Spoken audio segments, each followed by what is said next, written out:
नमस्कार दोस्तों, गुरुकुलम.मीमांसा पे आपका स्वागत है।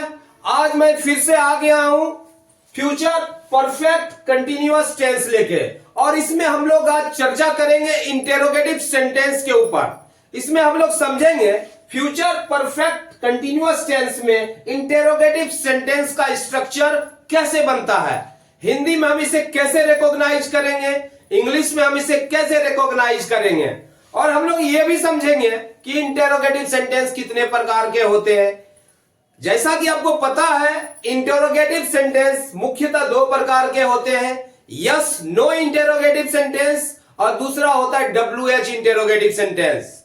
अगर मेरा वीडियो आप शुरू से देख रहे होंगे टेंस के बारे में, और आप अगर सीरीज में देख रहे होंगे, इतना तो आपको पता चल चुका होगा कि इंटेरोगेटिव सेंटेंस का स्ट्रक्चर कैसे होता है ना, कि अलग अलग टेंस का स्ट्रक्चर अलग अलग है, तो उसके हिसाब से इंटेरोगेटिव सेंटेंस का भी स्ट्रक्चर बनता है। और दूसरी बात मैं ये बताना चाहूंगा कि फ्यूचर परफेक्ट कंटिन्यूअस टेंस में इंटेरोगेटिव सेंटेंस समझने से पहले इसका अफर्मेटिव सेंटेंस का वीडियो देख लो, नेगेटिव सेंटेंस का वीडियो देख लो, तो यह समझना बहुत ही आसान हो जाएगा, बहुत ही आसान है। तो चलिए हम इसे समझते हैं। Future perfect continuous tense interrogative sentence, इसका बेसिक फॉर्मूला क्या है? विल या shall plus subject plus have been plus before plus other words. जैसा कि मैंने कहा कि दो प्रकार के इंटेरोगेटिव सेंटेंस होता है, एक होता है यस नो इंटेरोगेटिव सेंटेंस, एक होता है WH। तो हम लोग यस नो इंटेरोगेटिव कैसे बनाते हैं? हम लोग क्या करते हैं कि जो ऑक्सिलरी वर्ब होता है सब्जेक्ट से पहले ले लेते हैं। तो फ्यूचर टेंस में जनरली बेसिक ऑक्सिलरी वर्ब हमारा क्या है? बेसिक ऑक्सिलरी वर्ब है विल या शैल। हम विल या शैल को पहले लिखते हैं, बाकी सारा स्ट्रक्चर वही है जो अफर्मेटिव सेंटेंस का होता है, तो ये इंटेरोगेटिव बन जाता है। अगर WH इंटेरोगेटिव बनाना है तो हम क्या करते हैं, विल शैल के पहले WH लगा देते हैं, तो ये WH इंटेरोगेटिव बन जाता है, और लास्ट में क्वेश्चन मार्क लगा देते हैं, है ना। तो बहुत कठिन बात नहीं है, कुछ कुछ चीजें और भी है कि हु से कैसे बनता है, व्हाट से कैसे बनता है। हम लोग जब एग्जाम्पल को डील करेंगे तो ये और ज्यादा क्लियर हो जाएगा। तो चलिए चलते हैं, हम लोग टाइम वेस्ट नहीं करते हैं, हम लोग समझने की कोशिश करते हैं इसे एग्जाम्पल से। कि एक बार और बता देता हूं कि फ्यूचर परफेक्ट कंटिन्यूअस क्या है? जब भविष्य में कोई कार्य कुछ समय तक के लिए अगर जारी रहे, है ना, तो हम वहां पर फ्यूचर परफेक्ट कंटिन्यूअस टेंस को अप्लाई करते हैं। वहां पर फ्यूचर परफेक्ट कंटिन्यूअस टेंस में हम अभिव्यक्त करते हैं ऐसे चीजों को। अब जैसे एग्जांपल है, क्या मैं जाता हुआ रहूंगा। इससे हो सकता है ये कुछ लोग कंटिन्यूअस में बना ले कि मैं जाता हुआ रहूंगा, नहीं, लेकिन अगर लगे कि ये कार्य कुछ समय के लिए हुआ है तो ये फ्यूचर परफेक्ट कंटिन्यूअस में बनेगा, फ्यूचर परफेक्ट कंटिन्यूअस टेंस में बनेगा। नहीं, अदरवाइज अगर लगे कि तत्क्षण वो क्रिया हो रही होगी, है ना, किसी खास समय में व्यक्त हो रही होगी, तब वहां पर फ्यूचर कंटिन्यूअस अप्लाई होगा। लेकिन लगता है कोई कार्य जो है कुछ समय के लिए हुआ है, तो वहां पर फ्यूचर परफेक्ट कंटिन्यूअस को अप्लाई करते हैं। तो यहां पर क्या मैं जाता हुआ रहूंगा, तो इसे हम फ्यूचर परफेक्ट कंटिन्यूअस में अभिव्यक्त करेंगे। इसका बेसिक फार्मूला क्या है? यस, ये है yes no interrogative. Yes no interrogative में क्या होता है, उसमें हिंदी में कैसे रिकॉग्नाइज करेंगे? सबसे पहले क्या होता है, क्या से शुरू होता है ना। हिंदी में वो ऐसे सेंटेंस क्या से शुरू होगा, अगर क्या से शुरू हो गया तो वो यस नो इंटेरोगेटिव है। और अगर क्या से शुरू नहीं है, क्यों कैसे सब अगर सब्जेक्ट के बाद आ रहा है तो वो WH इंटेरोगेटिव है। इकलौता सिर्फ हु वाला है, कौन, यही शुरू होता है WH में, कौन से शुरू, है ना। अदरवाइज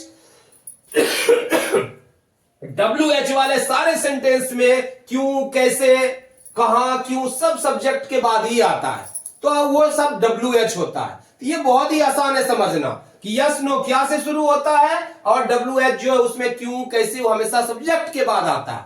आइए हम इसे अब इंग्लिश में समझते हैं क्या मैं जाता हुआ रहूंगा, तो आई है, आई के साथ क्या लगता है, शेल, शेल आई, और क्या have been, shall I have been, क्या है, गोइंग, क्या मैं जाता हुआ रहूंगा, क्वेश्चन मार्क, है ना। क्या मैं 2 दिनों से जाता हुआ रहूंगा, बेसिक स्ट्रक्चर वही है, लास्ट में सिर्फ हो जाएगा फॉर 4 डेज, फॉर 2 डेज। तो आप देखो इसे क्या हो जाएगा, shall I have been going, I have been going for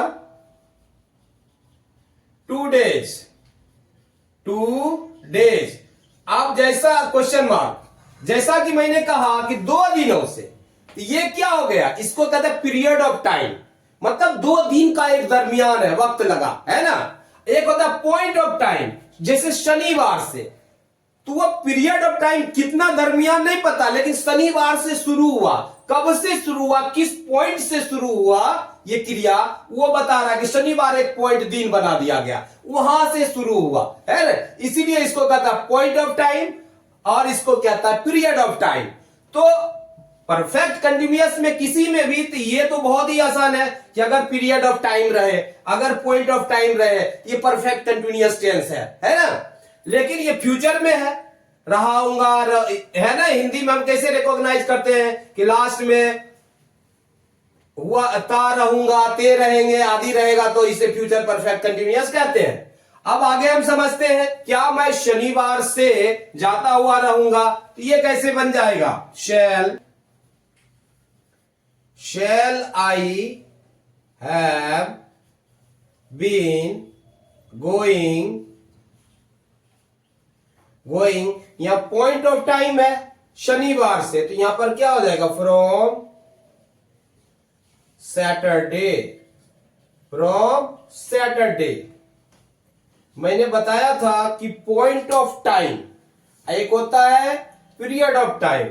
अब 2 दिनों से, इसमें एक 2 दिन का दरमियान है, तो इसको हम पीरियड ऑफ टाइम कहते हैं। लेकिन ये कहां से शुरू हुआ ये पता है ना, खत्म कब हुआ ये नहीं मालूम है, शनिवार से, तो ये पॉइंट ऑफ टाइम है ना।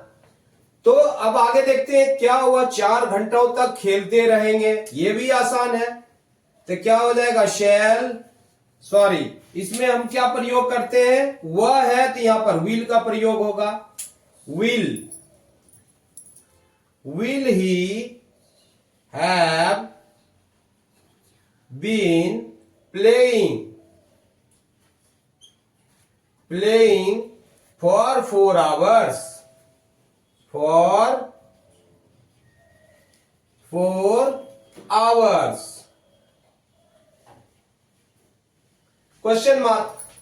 यहां पर क्या पीरियड ऑफ टाइम है, क्या हुआ, सुबह से खेल रहे होंगे, तो क्या हो जाएगा, will he have been playing from morning, वह सुबह से, तो यहां पर क्या है, सुबह से पॉइंट ऑफ टाइम है, और यहां पर हम फ्रॉम का प्रयोग करते हैं। क्यों, फ्यूचर टेंस में हम सिंस का प्रयोग नहीं करते हैं, पॉइंट ऑफ टाइम के लिए सिंस की जगह हम फ्रॉम का प्रयोग करते हैं। तुम सुबह से किसको पढ़ाते रहोगे, इसको हम बाद में देखते हैं, पहले हम समझते हैं कि मैं क्यों जाता हुआ रहूंगा, ये सब। तो ये जो था, ये था यस नो इंटेरोगेटिव, और मैंने बताया था कि यस नो इंटेरोगेटिव हमेशा क्या से शुरू होता है ना। लेकिन WH क्या से शुरू नहीं होता, वो हमेशा क्यों, कैसे, कहां, ये सब सब्जेक्ट के बाद ही आता है। किसके बाद आता है, सब्जेक्ट के बाद आता है। तो ये समझना बहुत ही आसान है हिंदी में रिकॉग्नाइज करने के लिए। क्या से अगर शुरू है तो ये यस नो इंटेरोगेटिव है, लेकिन क्यों, कैसे, कहां से शुरू, ये सब सारे सब्जेक्ट के बाद शुरू होते हैं, वो WH इंटेरोगेटिव है। सिर्फ इकलौता कौन है जो कौन से शुरू होता है ना। तो आइए हम इसे आप समझते हैं एग्जांपल से। मैं क्यों जाता हुआ रहूंगा, तो आसान है, मैंने कहा कि वही बेस इंटेरोगेटिव वही रहेगा, है ना। हम WH को पहले ले लेते हैं, यस नो का जो बेस है उसी वही बेस पर हम सिर्फ डब्ल्यू एच को पहले ले लेते हैं। यहां क्यू का पहले हो जाएगा why, why shall I have been, why shall I have been going, मैं क्यों जाता हुआ रहूंगा, क्वेश्चन मार्क है ना। उसी प्रकार से ये मैं क्यों 2 दिनों से जाता हुआ रहूंगा, why shall I have been, why shall I have been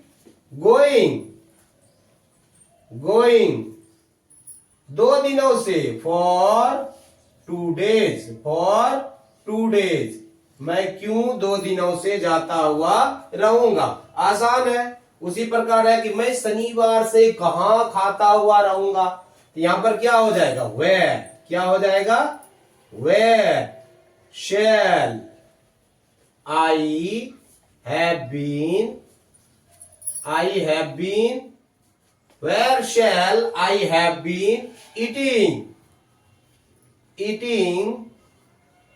शनिवार से, from Saturday, क्वेश्चन मार्क। बहुत ही आसान है। वह शनिवार से कैसे खेलता रहेगा, पहले कैसे का लेंगे हम, हाउ वह है, इसमें विल लगता, how will he have been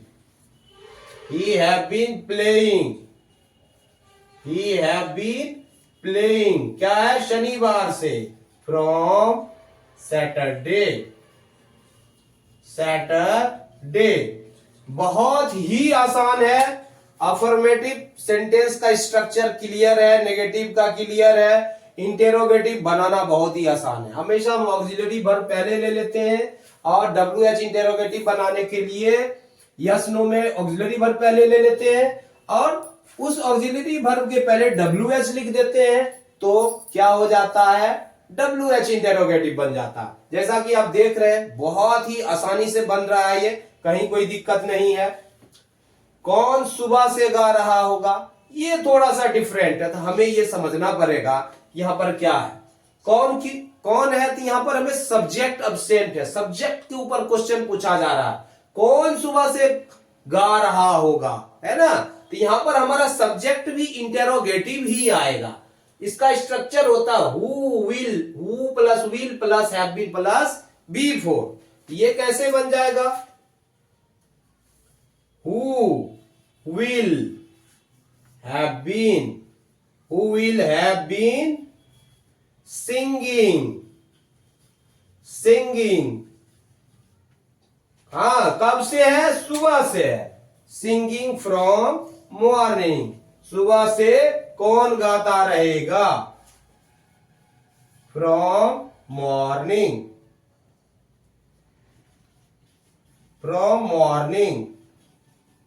सुबह से कौन गाता रहेगा। उसी प्रकार से है, कौन 4 दिनों से दौड़ रहा होगा, तो यहां पर क्या हो जाएगा, who will have been running, कब से है, 4 दिनों से, फॉर 4 डेज, 4 दिनों से कौन 4 दिनों से दौड़ रहा होगा, तो बहुत ही आसान है। उसी प्रकार से है कि राधा सुबह से क्या गा रही होगी, ये थोड़ा डिफरेंट सेंटेंस है। इसमें हमारा ऑब्जेक्ट के ऊपर क्वेश्चन पूछा जा रहा है, सब्जेक्ट तो है राधा गाने वाली, लेकिन राधा क्या गा रही होगी, तो ऑब्जेक्ट के ऊपर क्वेश्चन पूछा गया। लेकिन इसका स्ट्रक्चर हम वैसे ही बनाएंगे जैसे डब्ल्यू एच वाला बनाते हैं, जैसे हम लोग वाई हाउ वेयर का बनाए, तो वैसे ही बनाएंगे। क्या हो जाएगा इसका, क्या का पहले लिखेंगे वाई विल राधा व्हाट लिखेंगे, क्या लिखेंगे, व्हाट, क्या का क्या होगा, व्हाट,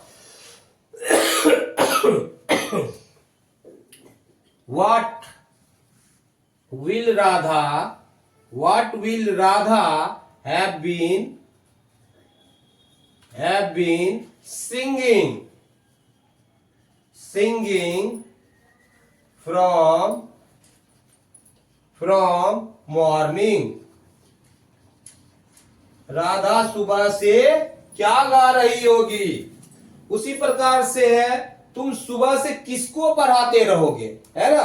तो किसको का हुम हो जाएगा। ये आसान है। किसको मतलब यहां भी ऑब्जेक्ट के ऊपर ही क्वेश्चन पूछा जा रहा है।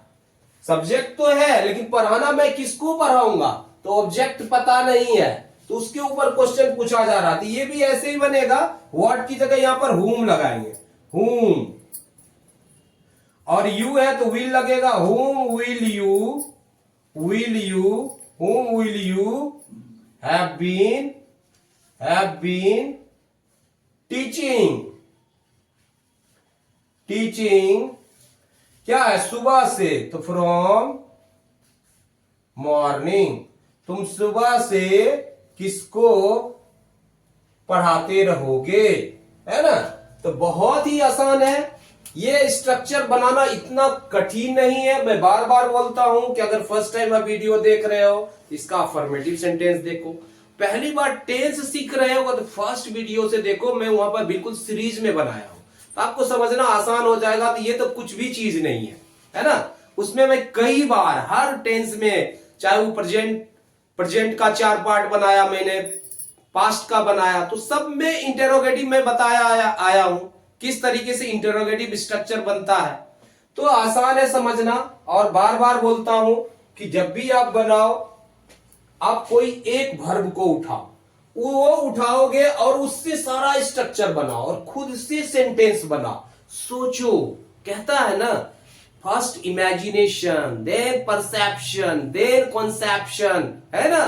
तो हम इमेजिन नहीं करेंगे, कुछ सोचेंगे नहीं, परसीव नहीं करेंगे, तो कॉन्सेप्ट कैसे बनाएंगे। अगर कॉन्सेप्ट बनाना है, पढ़ना, तो कुछ तो दिमाग इस्तेमाल करना पड़ेगा। तो आप सोचो, आपका कॉन्फिडेंस लेवल बढ़ेगा और लगेगा कि नहीं हम भी कुछ कर पा रहे हैं, है ना। तो आप कोई एक वर्ब लो और खुद से सारा स्ट्रक्चर तैयार करो और इसका स्ट्रक्चर समझो और बनाने की कोशिश करो, आपका कॉन्सेप्ट क्लियर हो जाएगा। जाते जाते अगर ये वीडियो आपको अच्छा लगा हो तो जरूर हमारे चैनल को लाइक करें, सब्सक्राइब करें और ज्यादा ज्यादा दोस्तों में शेयर करें। हमें ज्यादा ज्यादा रीच आउट करने में आप मदद करें, ये रिक्वेस्ट है आप लोगों से। और तब तक के लिए धन्यवाद। जय हिंद, जय भारत।